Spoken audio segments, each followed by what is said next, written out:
ఓ ఎందుకు ఇలా మారారు అనేది.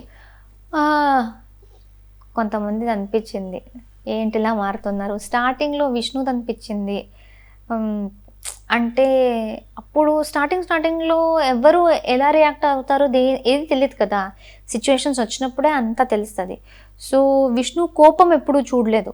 సో మధ్యలో మాది కొంచెం గొడవ, మిస్అండర్స్టాండింగ్లు గొడవ స్టార్ట్ అయినప్పుడు మొత్తం ప్రేమతో ఉన్న విష్ణు కోపంలో ఎలా రియాక్ట్ అవుతుందో తెలిసింది. అప్పుడు అనిపించేది అబ్బా ఇలా మంచి అమ్మాయిలా కైండ్గా చూపించుకుంటుంది కదా, ఈ కోపం ఏంటి అనేసి.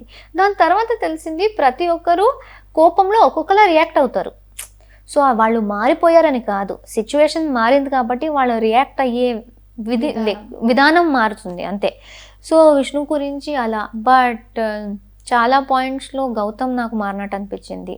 అంటే ఆయన చెప్పే మాటలు స్టార్టింగ్లో ఒకలా ఉండే, లాస్ట్లో వేరేలా ఉండే.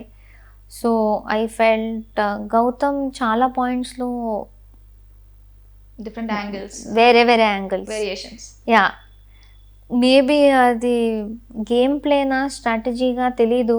బట్ ఆయన స్ట్రాటజీ ఆయనకే గుర్తులేదు అంటే ఇలా తేడా వచ్చేస్తుంది. ఓకే, స్టార్టింగ్లో ఒక మాట ఆయన గురించే చెప్పుకోవడం, దాని తర్వాత వేరే మాట చెప్పుకోవడం. అరే నువ్వు సేమ్ పర్సన్ కదా, వేరే ఎగ్జాక్ట్లీ అలా అనిపించింది. సో కొన్ని సిచ్యుయేషన్స్లో నాకు అలా అనిపించింది ఆయనతో.